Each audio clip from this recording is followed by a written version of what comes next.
I heard my GF say that she settled for me, then called me an a-hole for invading her privacy.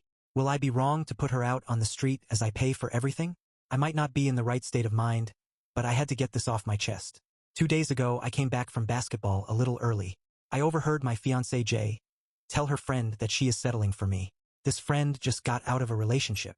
I don't know what they were talking about before, but I just heard Jay saying that after all the assholes she dated, settling for me will be good for her.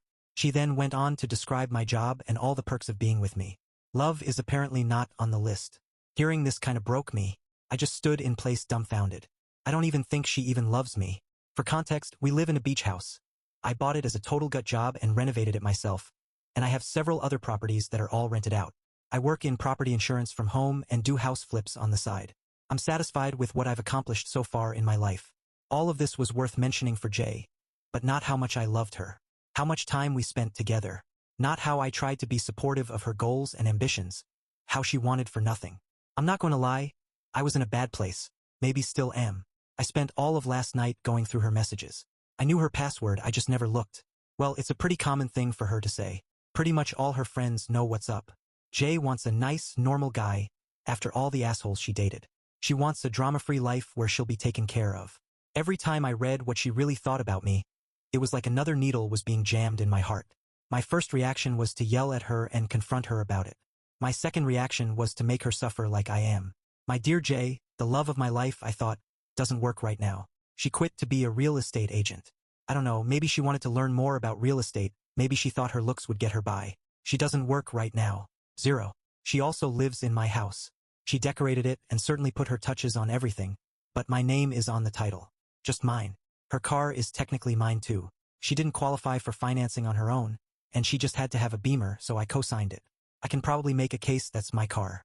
We don't have joint accounts. Thank the Almighty himself, because she did ask. I pay her cards right now. I want to just show her the texts, throw her shit in garbage bags and put her out on the street. Will I be an asshole if I did that? Edit. Holy shit, I did not expect so many responses. Thank you everyone for your advice and kind words. I will talk to Jay sometime over the weekend. I think she picked up that something was up.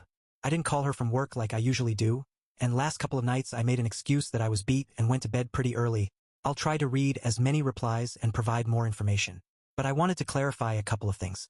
Regardless of how shitty I feel, I didn't like people calling Jay nasty names. It's partly my fault I didn't give enough detail. Before quitting, she had a decent enough job. She's not good at managing money at all, but she would buy stuff for the house or gifts for me on special occasions. I never thought of her as a gold digger. She talked to me about quitting and trying to be a real estate agent. She told me she liked the freedom of the profession and I tried to be supportive. Secondly, I don't think I misunderstood her meaning. Maybe she didn't mean it as a negative, but the messages were crystal clear. She settled for me. Relevant comments. Why did you love her? Do you have a lot in common, or is she pretty? Opie. She has the most melodic laugh I've ever heard. Like it's impossible not to smile when she's laughing. She liked taking care of me, or I thought she did. She would do the most thoughtful things that seem mundane but were important to me. She also made me feel special. She can be very loving and affectionate. I just felt 8 feet tall when I was with her. And she is pretty. Maybe that was all there was to it and I was just fooling myself. But if I'm a fucking Jedi Master because I convinced myself it was real. Update. I talked to Jay. I told her how I overheard her talking. How she is settling for me. I told her how that felt and what kind of mood I was in after. She had tears rolling down her face as I was telling her how I felt. She didn't say anything for a bit. Then she just said, I'm sorry. It was true when we started dating. She just heard from a mutual friend that I was great and she thought she'd give me a chance. She said, in the beginning it was about feeling safe and feeling like she could be supported and loved. In the beginning it was just being with someone who had their shit together and would be good for her. Eventually she fell in love. She loved me dearly. This didn't make me feel better. I then told her about the text messages. This is when she got angry. I was an asshole for going through her messages. Violation of privacy. Betrayal of trust. How dare I? I didn't set out to get her password. She's just extremely careless with it. She hits remember password on everything. When she types it out, she hits show password first. If you happen to be glancing at the screen, you'd know what it was. That's how I found out. I've never thought to use it until that day. Eventually, after going on about reading her messages, she stopped and was sobbing for a minute. Finally, she just goes, what do you want me to say? I can't help how I feel. I wasn't the type she'd go for before. She's still attracted to those types of guys. She's just older now and knows better. That's why she's settled with me. She loves me and wants to spend the rest of her life with me. That doesn't work for me. I told her we had different ideas about what a relationship, especially marriage, was. The trust is broken for both of us. I went through her messages. She settled for me even though I'm not her type. This is where we go our separate ways. We agreed eventually that she would stay with one of her friends. I'll move all her stuff to the spare bedroom. When she finds a place, I'll help her move. She can keep the car. I was just being an asshole about leaving her destitute. She was crying from the moment we started talking to the moment we went into separate rooms. It wasn't easy seeing her like that. I wanted to go to her and hold her, but it had to be done. When I closed the door to my room, that's when all the emotions washed over me. I was bawling the whole time. The sheets still smelled like her and I either couldn't or didn't want to change them just then. I feel shitty and I won't be okay for a while. But I am pretty certain I did the right thing. I read a lot of comments on the old post and it shocked me. Truly I was a little taken aback with how many comments I saw from women that they did the same thing. They settled for their current partner after going through a bunch of guys that were more their type. To me that's super fucked. Like if your partner knows and you're both cool with it, fine I guess, live your life. But to me that's gross. If you settle with your partner for safety, comfort, financial calculus, that's what an arranged marriage is. You want the benefits of an arranged marriage without any of the obligations of one. If you can pull it off, more power to you, but that's not something that interests me at all. I also read a whole bunch of get an ironclad prenup. I understand the thinking, but I don't want to do that. Maybe I'm too quixotic and old-fashioned, but starting a lifelong commitment with a plan on how to end it doesn't seem right.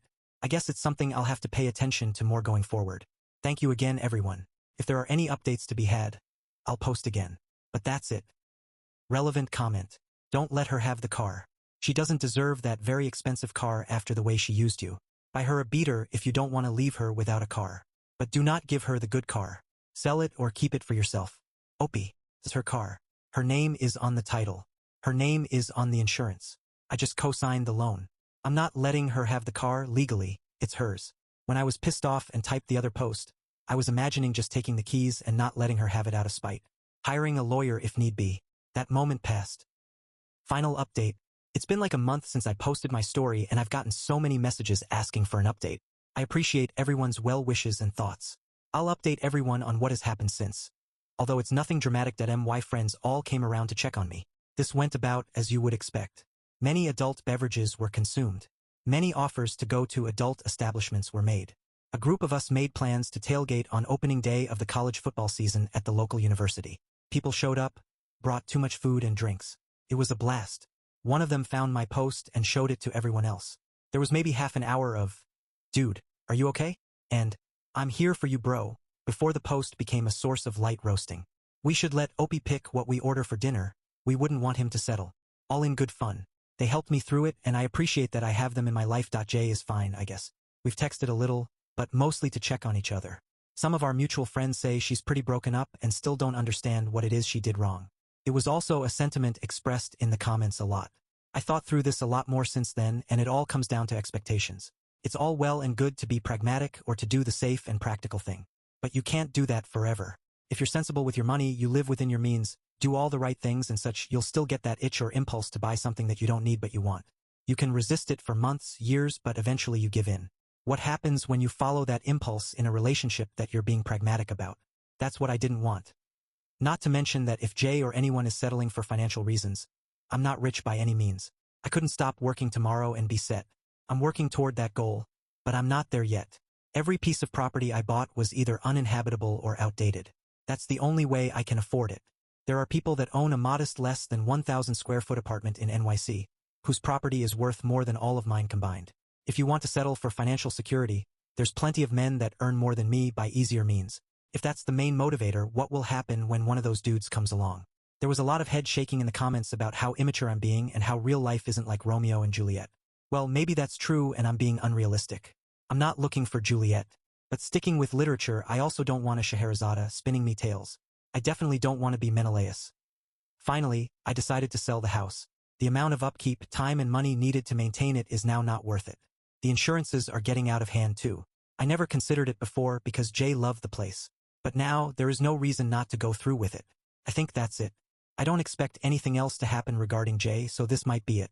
Thank you to everyone who messaged me, to everyone who offered advice or encouragement.